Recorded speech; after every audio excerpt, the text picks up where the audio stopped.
YS Sharmila గారు కాంగ్రెస్ పార్టీలో చేరడం జరిగింది. చేరుతారు అని కొంతకాలం లాగదీసినప్పటికీ ఇప్పుడు చేరడం జరిగిపోయింది. ఆంధ్రప్రదేశ్లోని కాంగ్రెస్లో మాత్రం జోష్ మొదలైంది. ఇక ఈ ఆంధ్రప్రదేశ్లో షర్మిల కాంగ్రెస్లో చేరడంతో ఇటు జగన్ వైఎస్ఆర్ కాంగ్రెస్లోనే దెబ్బ పడుతుంది, ఆ పార్టీ ఓట్లకే గండి పడుతుంది అని చెప్పేసి చర్చ జరుగుతూ ఉన్నది. అలాగే ఈ మధ్య నారా చంద్రబాబు నాయుడు గారిని మన ప్రశాంత్ కిషోర్ ఆయన కలవడం జరిగింది. ఆ తర్వాత ఇప్పుడు నెక్స్ట్ వెంటనే నారా లోకేష్ గారికి మొన్ననే క్రిస్మస్ గిఫ్ట్గా షర్మిల గారు లోకేష్ గారికి ఒక గిఫ్ట్ ఇవ్వడం జరిగింది, గిఫ్ట్ పంపడం జరిగింది, ఆయన విషెస్ చెప్పడం జరిగింది.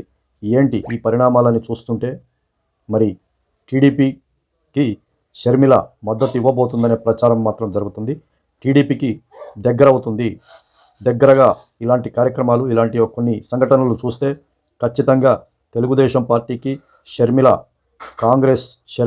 మద్దతు తెలపబోతుంది. రెండు పార్టీలు ఒకటవబోతున్నాయి. షర్మిల పూర్తి మద్దతు ఇవ్వబోతుందనేసి చర్చోపచర్చలు జరుగుతూ ఉన్నాయి.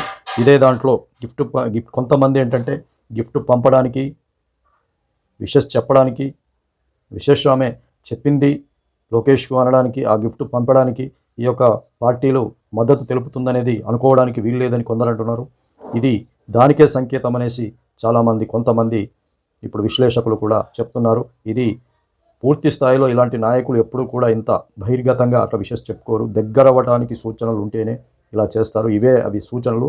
తప్పకుండా టీడీపీకి వైఎస్ఆర్ టీపీ మాజీ నాయకురాలు, ఇప్పుడు కాంగ్రెస్ నాయకురాలు షర్మిల తప్పకుండా కాంగ్రెస్ మద్దతు ఇస్తుందనేది తెలియజేస్తుంది. షర్మిల గారు కూడా ఫోర్స్ చేస్తున్నారనేసి కూడా తెలుస్తున్నది. షర్మిల గారు టీడీపీకి మద్దతు ఇస్తారు అని చెప్పేసి రాజకీయ వర్గాల్లో చర్చ జరుగుతుంది.